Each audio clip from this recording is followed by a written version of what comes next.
Hello everyone. Today's topic is rubber and other latex products. कि रबड़ plant कौन कौन से होते हैं और बहुत सारे और भी प्लांट्स जिससे कि लेटेक्स का सिक्रीशन होता है. तो many seed plants secrete a milky or coloured juice known as latex. It is mixture of resins, gums, hydrocarbons, food and other substances. Secretion may be from special cells vessels, usually in the bark and leaves. bark and leaves के अन्य part से जो food और special part होते हैं, sales vessels होती हैं, उनसे कुछ सिक्रीशन होता है, मिल्की लेटेक्स सिक्रीट होता है, जिनको कि हम जूस जो सिक्रीट होता है उसको हम लेटेक्स कहते हैं. जो रबड़ की स्टोरी है इसको थोड़ा सा हम डिस्क्राइब करेंगे. रबड़, द स्टोरी ऑफ रबड़ starts with Christopher Columbus, who after his second voyage in the New World in 1496 recalled a ball that bounced which native of Hittite used to play with. The ball was made from gum of a tree and was known as kekuk. It was also waterproof. अगर हम कहें western area के जो है Christopher Columbus ने 1496 में Christopher Columbus जो है जब दूसरी बार नई दुनिया की खोज में वो निकला था, तो हैती के जो वहाँ पे रहने वाले लोग थे उनको देखा कि एक वाटरप्रूफ बॉल से जो है खेल रहे थे. ये जो बॉल थी वो कैकूक ट्री से, उसके प्लांट्स के गोद से तैयार की जाती थी. इस सब्सटेंस को जो है रबड़ नाम देने का श्रेय जो है वो जोसेफ प्रिस्टले को था. जोसेफ प्रिस्टले ने इसको पहली बार, क्रिस्टोफर कोलंबस ने पहली बार इसको जब दूसरी नई दुनिया की खोज में वो निकले थे तो उन्होंने जो है हैती के निवासियों को जो है कैकूक बॉल से खेलते हुए देखा और उसको देखा कि वो वाटरप्रूफ थी. इसको जो है the name rubber was being used today on it's use the Joseph Presley, the discoverer of oxygen. He also noted that rubber erases pencil marks. तो जोसेफ प्रिस्टले जिन्होंने कि ऑक्सीजन को डिस्कवर किया था, उन्होंने जो है इसको पहली बार रबड़ नाम दिया था और उन्होंने ही देखा था कि ये जो है रबड़ ये पेंसिल मार्क्स को इरेज करने की क्षमता रखता है और वाटर प्रूफ होता है. और इसकी वाटर प्रूफ होने के कारण, इसी कैरेक्टरिस्टिक फीचर्स के कारण इसको जो है शूज़ में, कैप्स में और टेक्सटाइल्स वगैरह में बनाने में भी इसका यूज़ किया जाता है. बट इसके मैक्सिमम टेम्परेचर पर जो है इसके इलास्टिक होने और मिनिमम टेम्परेचर पर ब्रिटल होने के कारण ये जो है एक्सपेरिमेंट सफल नहीं हो पाया था. 1839 में गुड ईयर ने जो है, चार्ल्स गुड ईयर जो कि अमेरिका के निवासी थे, रबड़ को जो है इन्होंने वल्कनाइज्ड रबड़ के जो है डिस्कवर किया था, जिसको कि सल्फ़र से ट्रीट किया जाता है. तो इसलिए जो है लगभग 20वीं शताब्दी में जो है इसकी जो है नेचुरल रबड़ का जो है एकमात्र जो स्रोत था वो ब्राज़ील था. और चूँकि इसका शिपमेंट जो है पारा नाम के जो है बंदरगाह में होता था, इसलिए इसको पारा रबड़ के नाम से जाना जाता था. ये तो हो गया रबड़ प्लांट की हिस्ट्री, रबड़ के बारे में जो हिस्ट्री है. रबड़ plant mostly belong to Moraceae, Euphorbiaceae and Apocynaceae. ये जो रबड़ प्लांट है इसका सिक्रीशन जो है रेजिन, गोंद, हाइड्रोकार्बन और अन्य सब्सटेंस का जो है मिक्सचर होता है. और एंजियोस्पर्म की लगभग 2000 स्पीसीज ऐसी हैं जिससे कि रबड़ सिक्रीट होता है. इसमें से कुछ tropical and subtropical region में भी पाए जाते हैं, जिसमें से Moraceae, Asteraceae, Asclepiadaceae, Apocynaceae, Sapotaceae and Euphorbiaceae family के अनेक प्लांट्स से जो है रबड़ प्रोड्यूस होता है।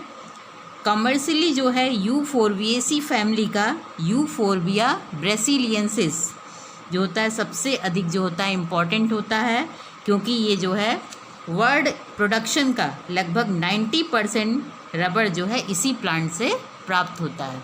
तो the most important of all is Hevea brasiliensis belonging to Euphorbiaceae family.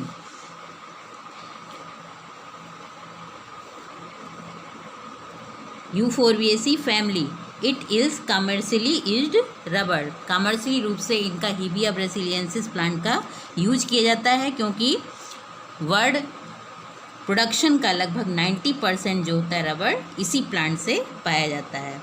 Latex occurs in special cells of bark, leaves and other soft parts of the tree. Latex जो होता है इसके सेल्स के बार्क के sales से, leaves के sales से और अदर सॉफ्ट पार्ट से जो है ट्री के लेटेक्स का सिक्रीशन होता है। Usually latex from the lower part of the tree is commercially important. Latex के सिक्रीशन के लिए ट्री का जो होता है लोअर पार्ट जो होता है इम्पॉर्टेंट होता है। Latex is a gummy white liquid full of minute granules. Latex जो होता है गम लाइक यानी कि चिपकने लायक वाइट लिक्विड होता है, जो कि माइन्यूट ग्रेन्यूल्स का बना हुआ पाया जाता है।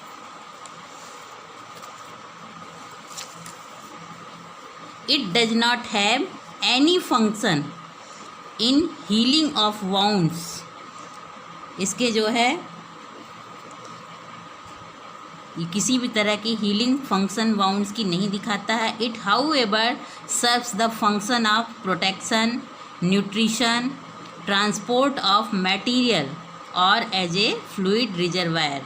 ये जो है मेनली जो है प्रोटेक्शन का फंक्शन, न्यूट्रिशन का फंक्शन और मटेरियल्स फ्लूइड मटेरियल का जो है ट्रांसपोर्ट करने के काम में जो है इसका फंक्शन होता है। इसकी जो लेटेक्स होता है इसकी कुछ मेन प्रॉपर्टीज होती हैं जिसके कारण कि ये जो है जाना जाता है।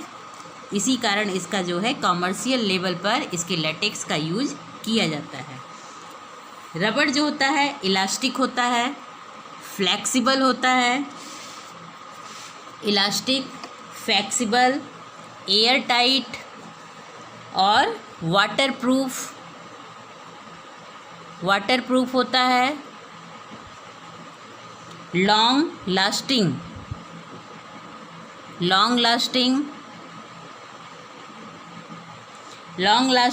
And a good insulator of heat and electricity.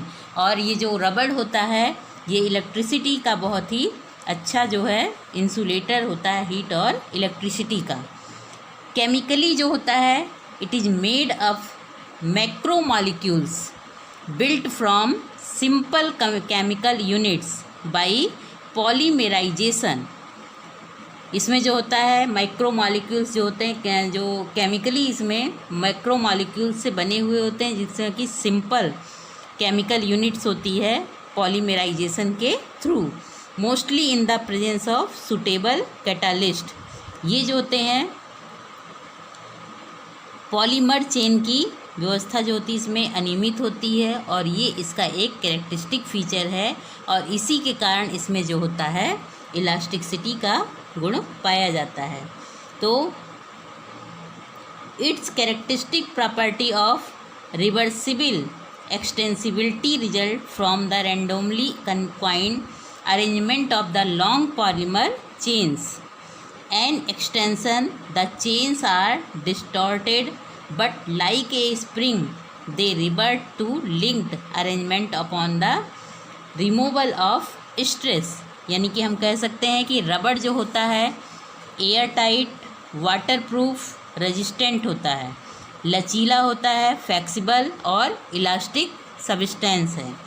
ये जो होता है केमिकली जो होता है मैक्रोमॉलिक्यूल्स कंपाउंड है जो कि अनेक छोटे छोटे जो होते हैं छोटे छोटे यूनिट जो होते केमिकल यूनिट के जो होते हैं पॉलीमेराइजेशन से बनता है। इसमें पॉलीमर चेन जो होती है वो उसकी जो व्यवस्था होती है या उसके लगने का जो क्रम होता है रैंडमली क्वाइंड होते हैं। अरेंजमेंट जो होता है पॉलीमर चेन का वो जो होता है निश्चित नहीं होती है, अनियमित होता है और यही इसका कैरेक्टरिस्टिक गुण भी होता है। इसी के कारण इसमें इलास्टिसिटी या लचीलापन पाया जाता है।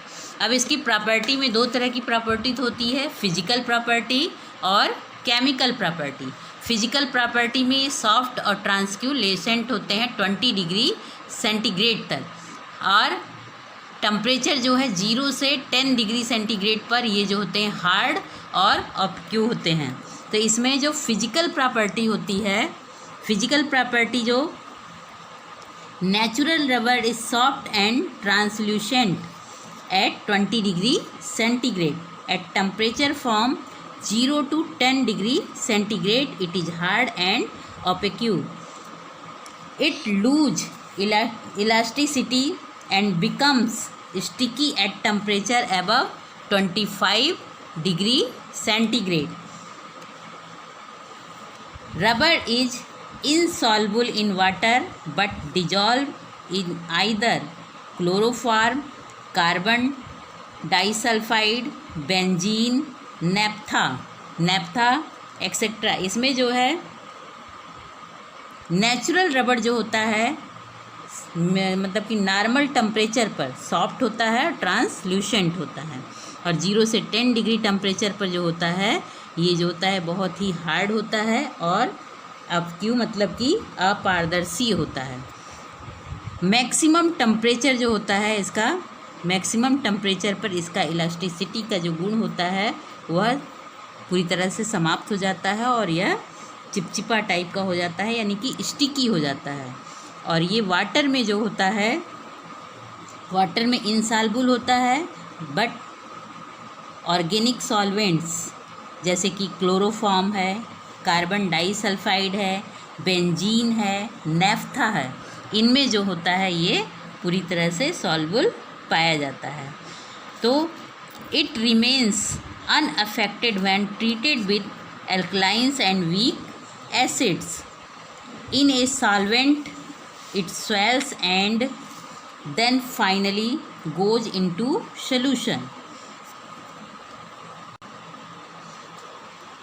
इसके बाद आते हैं इसकी केमिकल प्रॉपर्टी। रबड़ की जो केमिकल प्रॉपर्टी होती है, केमिकल प्रॉपर्टी लेटेक्स रबड़ जो होता है कंटेन करता है 90 to 94% जो होता है रबड़ हाइड्रोकार्बन्स और 3% रेजिन, 2% प्रोटीन्स एंड 0.2% जो होता है ये एस इसमें पाया जाता है रबड़ में। रबड़ हाइड्रोकार्बन्स और कटिजू is colourless, odourless, transparent and elastic. रबड़ में जो नॉर्मली जो रबड़ होता है केमिकली उसमें 90 to 94% तक रबड़ हाइड्रोकार्बन, 3% रेजिन होता है, 2% प्रोटीन होता है और it is made of long chain isoprene. Isoprene जो होता है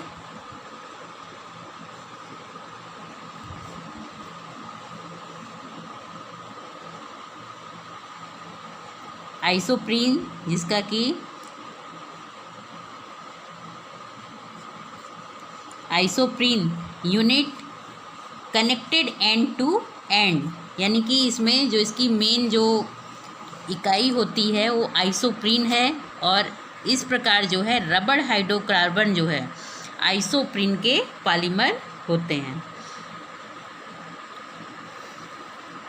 रबड़ forms compounds with halogen, halogen acid, metallic halides, ozone and oxides of nitrogen.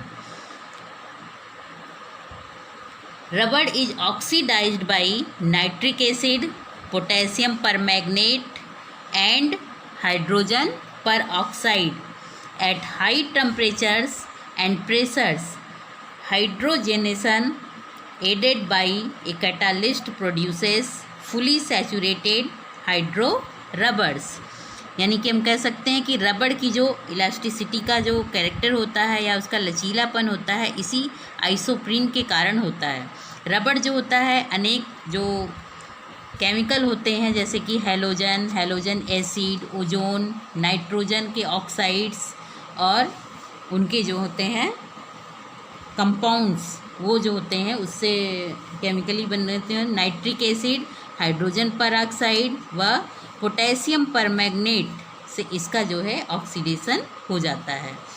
इसके बाद आते हैं इस रबड़ सिक्रीट होता है जिससे कि कॉमर्शियली रबड़ का प्रोडक्शन होता है। जो सबसे इम्पॉर्टेंट प्लांट होता है हीबिया ब्रेसिलियंसिस पर।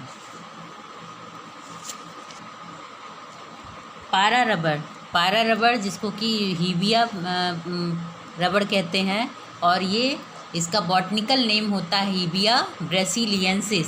इससे कॉमर्शियल लेवल पर लगभग 97% जो होता है रबड़ इसी से प्राप्त होता है वर्ल्ड प्रोडक्शन का, और ये फैमिली U4VAC में आता है।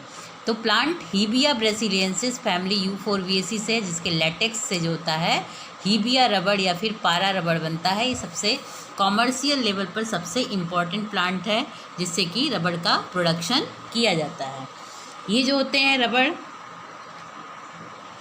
इसके कैरेक्टरिस्टिक के बेसिस पर हीबिया ब्रेसिलियंसिस से जो प्राप्त होता है रबड़ वो सबसे ही अच्छी क्वालिटी का होता है।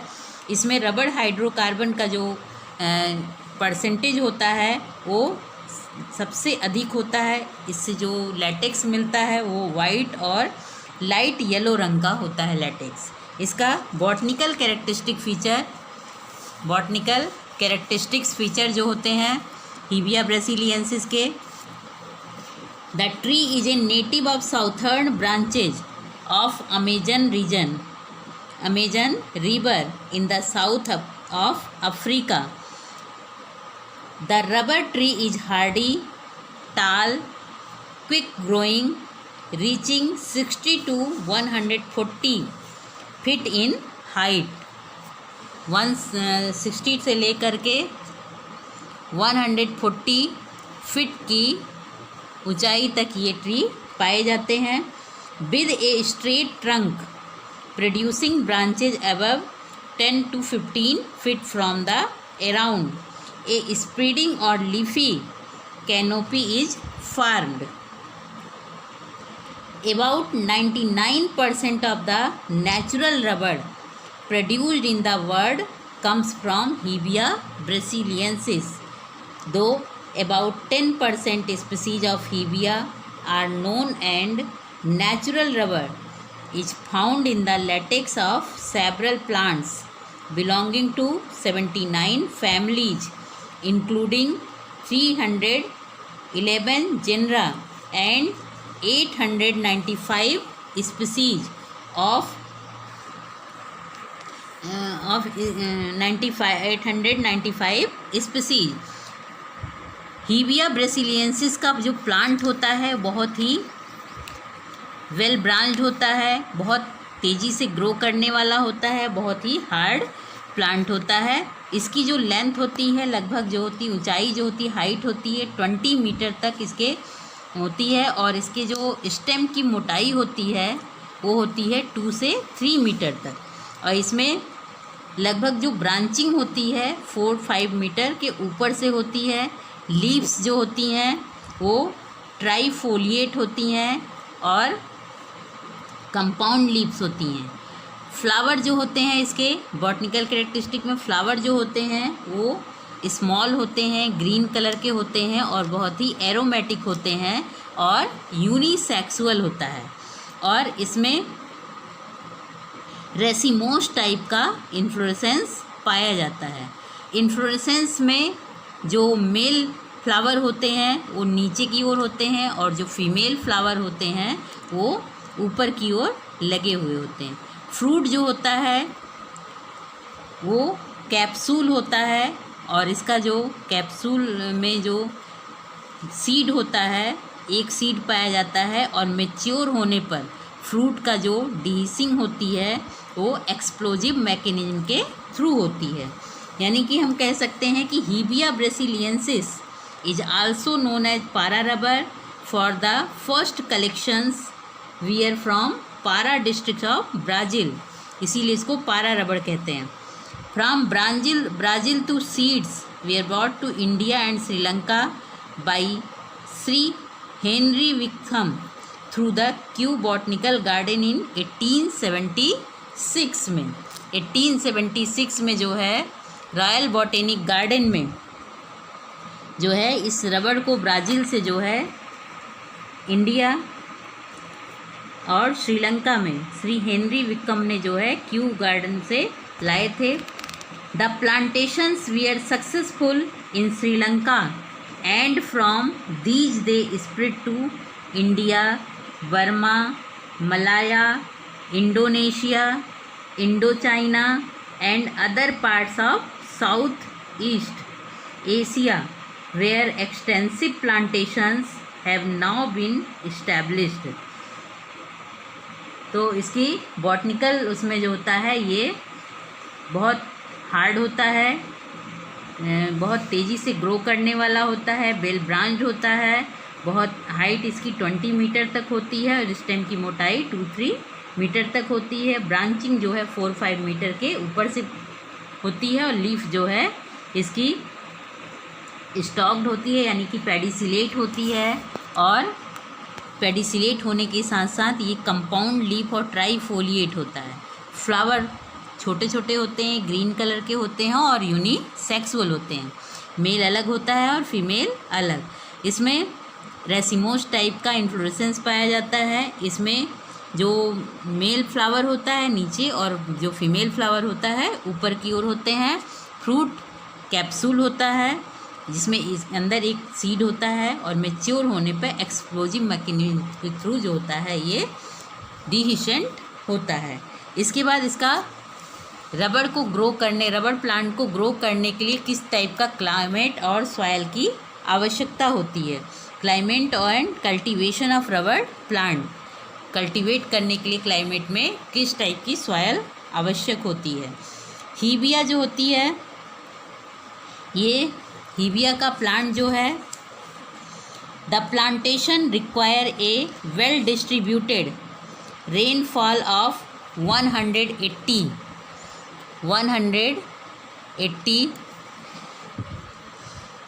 Centimetres per annum, a temperature range 75 degree to 95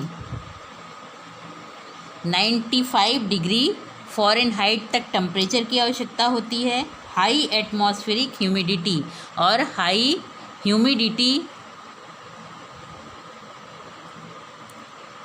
humidity की आवश्यकता होती है। And well drained loamy soil,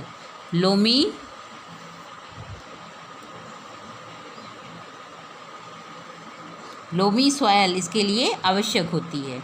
it grows from sea level to an altitude of 1000 feet, 1000 feet की ऊंचाई पर जो होता है ये ग्रो करते हैं। A fairly deep well drained loamy soil of 4.5 जो होता है टू 6 pH जो होता है इसका सॉयल का होना चाहिए। And moderate fertility is ideal for successful rubber cultivation, यानी कि हीबिया जो होता है इसके लिए 75 टू 95 डिग्री फ़ारेनहाइट तक का temperature, high humidity, atmospheric humidity और ड्रेन्ड लोमी सॉयल का होना आवश्यक होता है। रेनफॉल जो होती है, रेनफॉल 180 सेंटीमीटर पर एनम तक होनी चाहिए। और Fairlie deep well drained loamy soil जिसका कि pH जो होता है 4.5 टू 6 होना चाहिए। मॉडरेट फर्टिलिटी जो होता है इस रबड़ के कल्टीवेशन के लिए इतनी क्लाइमेट की आवश्यकता होती है, क्लाइमेट और सॉयल कंडीशन की आवश्यकता इसको होती है। सॉयल लोमी होनी चाहिए और क्लाइमेटिक कंडीशन में हाई ह्यूमिडिटी होना चाहिए, टेम्परेचर 75 टू 95 डिग्री फ़ारेनहाइट होना चाहिए और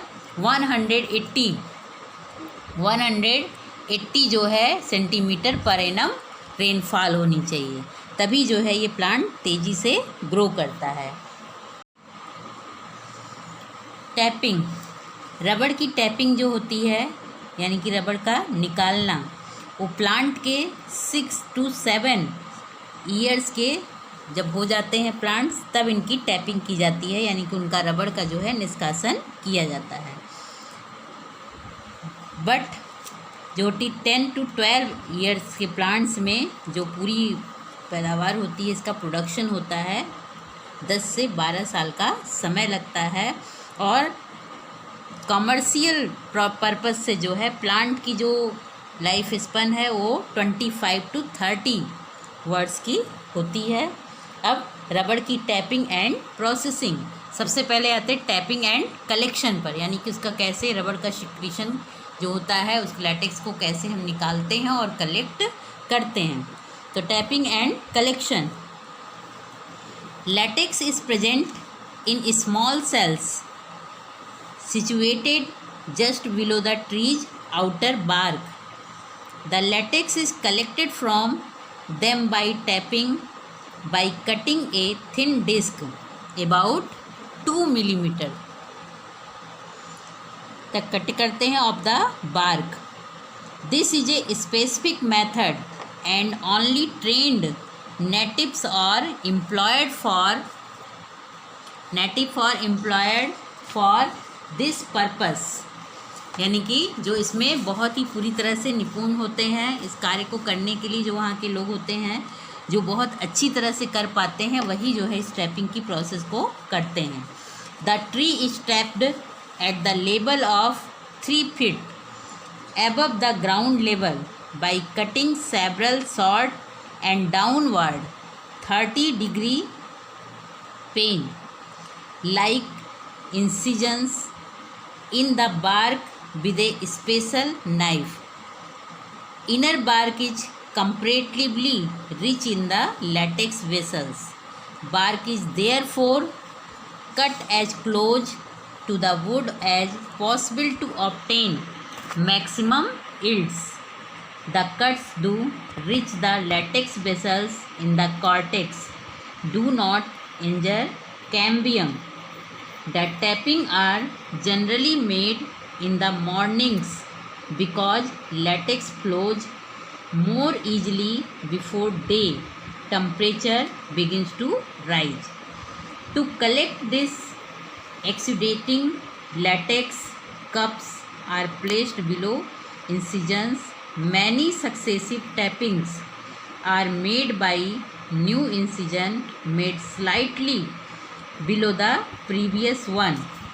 Best yield are obtained when the tree has been tapped for several times. The tapping systems vary greatly in different parts of the world.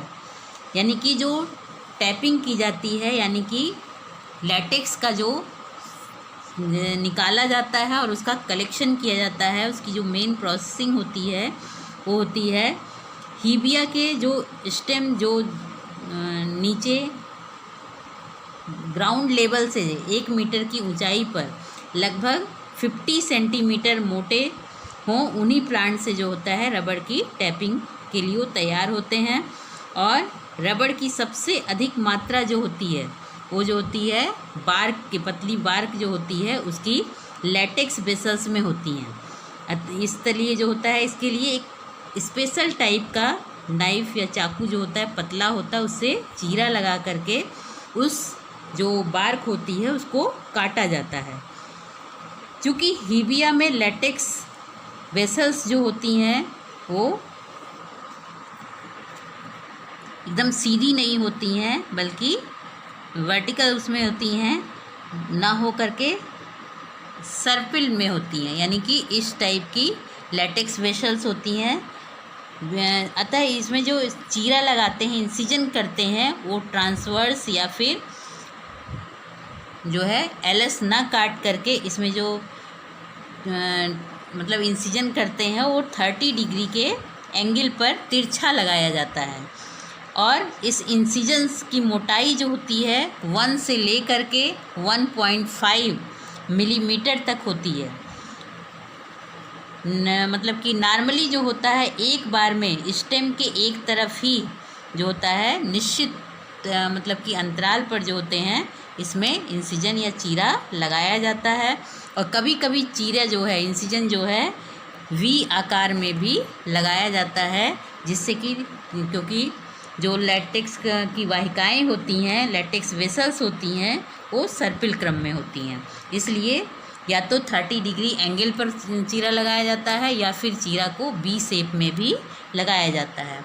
और ये चीरा जो है प्रायः जो है मॉर्निंग टाइम में लगाया जाता है, क्योंकि इस समय जो है मॉर्निंग के समय में जो होता है हाई टर्गर प्रेशर के कारण लैटेक्स वेसल्स जो होती हैं उसमें लैटेक्स का सिक्रीशन बहुत तेज़ी से होता है। तो ये तीव्रता को फिर धीरे धीरे जैसे जैसे आफ्टरनून का समय या होता है दोपहर तक जो होता है लैटेक्स का निकलना पूरी तरह से बंद हो जाता है। तो लैटेक्स जो होते कलेक्ट करने के लिए जो हम इंसिजन लगाते हैं या निशान चीरा लगाते हैं उसके ठीक नीचे अर्थर्न पॉट लगाया जाता है, जो कि मिट्टी वगैरह का बना हुआ होता है। इन पॉट्स में जो होता है रबड़ को कोगुलेशन से रोकने के लिए, बचाने के लिए उसमें एंटी कोगुलेंट्स जैसे कि hydrogen peroxide, ammonia, hydrogen peroxide और अमोनिया आदि उसमें जो है मिला दिया जाता है, जिससे कि वो कोगुलेशन ना होने पाए। जो लैटेक्स का सिक्रीशन होता है उसमें कोगुलेशन ना होने पाए, तो उस पॉट में जो है एंटी कोगुलेट्स, हाइड्रोजन परऑक्साइड या अमोनिया वगैरह को मिक्स कर दिया जाता है। और इसको जो है कलेक्ट कर लेने के बाद जो होता है जहाँ पे इंसिजन होता है उसकी जो सरफेस होती है उस पर जो कोगुलेटेड रबड़ जो होती है वो अलग से एकत्रित कर लेते हैं, जिससे कि बहुत ही लो क्वालिटी की रबड़ भी बनाई जा सकती है। और टैपिंग करने के बाद, टैपिंग का जो मेन काम होता है वो हर दिन किया जाता है, और इंसिजन जो होते स्टेम के एक ही ओर लगाए जाते हैं, जिससे एक स्टेम के एक ओर जो होते हैं उस पूरी तरह से जब चीरे से ढक जाता है, ये समय जो होता है लगभग 10 से 12 साल का होता है, तब स्टेम के दूसरी तरफ जो है इंसिजन का काम किया जाता है। यानी कि तब जो है स्टेम के दूसरी तरफ चीरा 10 से 12 साल के बाद लगभग लगाया जाता है। और जब तक कि ये जो है सरफेस जो होती है, ये नई सरफेस जो होती है चीरे से भरती है, तब तक पतली वाली जो पहले वाली जो एक साइड की जो सरफेस थी उसके घाव जो है भर जाते हैं, और इसमें नई जो है बार्क जो है फिर से बन जाती है। तो इसलिए जो है रबड़ की टैपिंग का कार्य जो है पूरे साल चलता है, बट रबड़ का जो है टैपिंग के बाद जो है कुछ समय तक के लिए इस प्लांट को छोड़ दिया जाता है, ताकि वो फिर से नई छाल उस पर आ सके। फिर इसके बाद आते हैं टैपिंग और कलेक्शन के बाद, यानी टैपिंग कैसे करते हैं, उसके चीरा लगाते हैं, मॉर्निंग टाइम में लगाते हैं, क्योंकि उस समय हाई टर्गर प्रेशर के कारण जो लैटेक्स वेसल्स होती हैं उससे लैटेक्स का सिक्रीशन तेज़ी से होता है, और दोपहर तक ये सिक्रीशन बंद हो जाता है। और फिर इसको जो है पॉट वगैरह में कलेक्ट करते हैं। कोगुलेशन से बचाने के लिए एंटी कोगुलेट्स जो कि हाइड्रोजन परऑक्साइड या अमोनिया उसमें मिक्स कर देते हैं, और फिर जो है इस सिक्रीशन को, जो ये सिक्रीशन करके हमने जो भी लैटेक्स लिया है, इकट्ठा किया है, अब उसकी प्रोसेसिंग स्टार्ट करते हैं।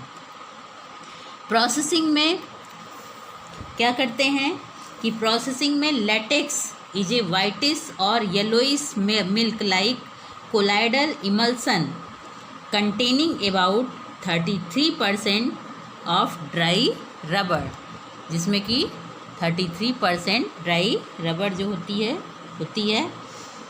तो इसमें जो इससे जो टैपिंग के बाद जो सिक्रीशन होता है प्लांट से, उस सिक्रीशन में यानी कि लैटेक्स जो होता है वाइट कलर का, फिर यह लाइट येलो कोलाइडल इमल्सन होता है, जिसमें वाटर की मात्रा जो होती है 30 से लेकर के 35% तक पाई जाती है। रबड़ की जो प्रॉपर्टी होती है इसको बनाए रखने के लिए जो होता है, जो टैपिंग करके रबड़ की प्रोसेसिंग से पहले उसमें जो डस्ट होता है या फिर जो डस्ट पार्टिकल्स से बचाने के लिए इसमें पूरी सावधानी रखी जाती है और रबड़ की प्रोसेसिंग जो है डिफरेंट स्टेप्स में कंप्लीट की जाती है। यानी कि हम कह सकते हैं कि latex sent to factory where the pass through the sieve to remove impurities. The rubber content is estimated by metrolac standardized by adding water allowed to stand and again sieved. It is then poured into large pan and coagulates by adding coagulated quantities of formic and acetic acid white continuously stirring it.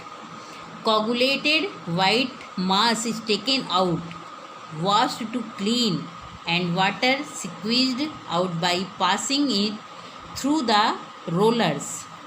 The wet sheet are dried and then placed in a smoke house for thorough drying.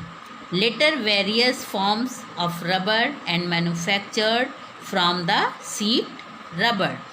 अब इनकी जो different step में processing की जाती है, जिसमें first step होता है कि सबसे पहले जो हम फॉरेस्ट वगैरह से सिक्रीट करके रबड़ को लाते हैं, उनमें जो होते हैं एल्युमिनियम की जो बड़ी बड़ी शीव होती हैं, छन्नियाँ होती हैं, उससे जो है इनको फ़िल्टर कर लिया जाता है। इससे लेटेक्स में जो बार्क के पीसेस होते हैं, लीव्स होती हैं और अन्य इम्प्योरिटीज़ जो होती हैं वो सभी दूर हो जाती हैं। पहली प्रोसेस ये हो गई। सेकेंड स्टेप में लेटेक्स में जो प्रेजेंट होता है पानी, यानी कि जो वाटर होता है, उसकी मात्रा को जो है हम हाइग्रोमीटर के द्वारा जो है उसको मेजर कर लेते हैं और इसको जो है स्टैंडर्डाइज कर लिया जाता है। फिर लेटेक्स को जो है बड़े बड़े जो होते हैं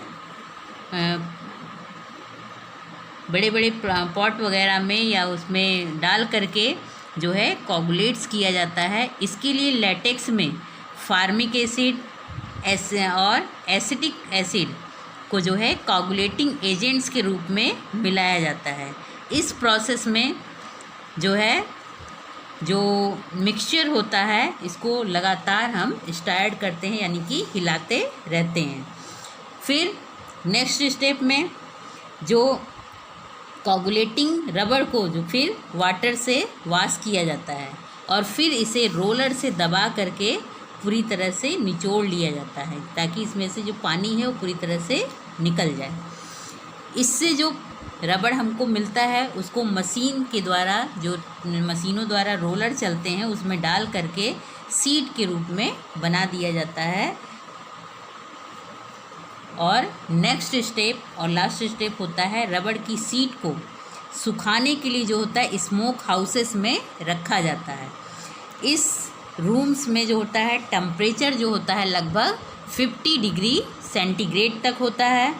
50 डिग्री सेंटीग्रेड से कम रखा जाता है और लगभग जो होता है 2.5 मिलीमीटर जो होता है मोटी सीट को सूखने में 3 से 4 डेज का समय जो है लगता है। इस प्रकार जो रबड़ की सीट मिलती है, तो इस प्रकार से प्राप्त रबड़ की सीट से अनेकों प्रकार की रबड़ जो है इससे बनाई जाती है। डिफरेंट टाइप्स की रबड़ इससे हमको मिल जाती है।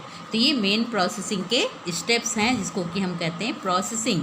जैसे कि जो हम फॉरेस्ट से लेटेक्स लाते हैं, उसको फिर हम वॉश करते हैं, छानते हैं, इम्प्योरिटीज़ को निकालते हैं, उसके बाद उसमें कोगुलेटिंग एजेंट्स मिलाते हैं। कोगुलेटिंग एजेंट्स को मिलाने के बाद इसको लगातार जो है स्टायर्ड यानी कि हिलाते रहते हैं। फिर इस जो है कोगुलेटिंग रबड़ को जो है वाटर से वॉश करते हैं, फिर रोलर द्वारा इसको पानी को निकाल दिया जाता है, यानी कि निचोड़ लिया जाता है। फिर रबड़ को जो मशीन से रोलर चलते हैं उन रोलर में डाल दिया जाता है, जिससे सीट के रूप में बन जाती है। फिर इनको सुखाने के लिए जो होता है कि स्मोक हाउस में रखा जाता है और 50 डिग्री से कम टेम्परेचर पर जो है ये सूखते हैं। लगभग 2.5 मिलीमीटर जो मोटी सीट होती है, इसको सूखने में 3 से 4 दिन का समय लगता है। इस प्रकार जो भी सीट मिलती हैं उन सीट्स को डिफरेंट यूजेज में लाया जाता है, डिफरेंट टाइप की रबड़ बना ली जाती है। उसके बाद आते हैं वल्केनाइजेशन पे। इसके बाद नेक्स्ट प्रोसेसिंग होती है वल्केनाइजेशन की। पहली होती टैपिंग एंड कलेक्शन, फिर प्रोसेसिंग, और थर्ड होती है vulcanization. Vulcanization, it was not known how to stop latex from becoming sticky in summer and brittle during winter. He was Charles Goodyear who discovered by accident the rubber can be changed when heated with sulfur. This was known as vulcanized rubber. Such type of rubber remained unaffected by temperature changes. Presently, besides sulfur, many other chemicals or combinations useful for vulcanization are known, जैसे selenium, organic peroxides, nitro peroxide etcetera. Vulcanization improves the elasticity, increase tensile strength, abrasion resistance. यानी कि vulcanisation की process जो होती है, जो ऊपर हम टैपिंग या फिर प्रोसेसिंग करते हैं, उससे जो रबड़ हमको मिलती है वो जो है हाई टेम्परेचर पर बहुत ही लचीली हो जाती है और लो टेम्परेचर पर आसानी से टूट जाती है। मेनली जो कमर्शियल पर्पस से यूज की जाती है, उसके लिए ये आवश्यक होता है कि जो रबड़ को होता है वल्केनाइज्ड किया जाए। वल्केनाइजेशन की जो प्रोसेस है, इसकी जो डिस्कवरर हैं वो चार्ल्स गुडियर हैं, जिन्होंने 1839 में रबड़ को जो है सल्फ़र से वल्केनाइज्ड किया था। इसमें रबड़ को गर्म करके इसे सल्फ़र के में विभिन्न जो है मात्राओं के साथ मिलाया जाता है। जो आजकल वल्केनाइजेशन के लिए सल्फ़र के अतिरिक्त, उस समय उन्होंने सल्फ़र से किया था, बट आज जो है सल्फ़र के अलावा जैसे सिलीनियम, कार्बनिक पेरोक्साइड और नाइट्रो पेरोक्साइड का भी उपयोग किया जाता है। वल्केनाइज्ड रबड़ के जो है टेंसाइल स्ट्रेंथ और इलास्टिसिटी का जो गुण है, और एब्रेशन रेजिस्टेंस यानी कि अपघर्षण की जो प्रतिरोधकता होती है, इसको ये बढ़ाता है वल्केनाइजेशन की प्रोसेस करने पर। तो वल्केनाइजेशन की प्रोसेस इसीलिए करना आवश्यक होता है, क्योंकि वल्केनाइजेशन से जो होता है इम्प्रूव होती है उसकी इलास्टिसिटी, और इंक्रीज होता है टेंसाइल स्ट्रेंथ और एब्रेशिएशन रेजिस्टेंस, ये जो होता है इंक्रीज होता है। इसी कारण वल्केनाइजेशन किया जाता है, जिसको सबसे पहले गुडियर ने सल्फ़र से वल्केनाइज किया था, बट आजकल जो है वल्केनाइजेशन की प्रोसेस सिलीनियम, कार्बनिक पेरोक्साइड और नाइट्रो पेरोक्साइड के थ्रू किया जाता है। That's all. Thank you.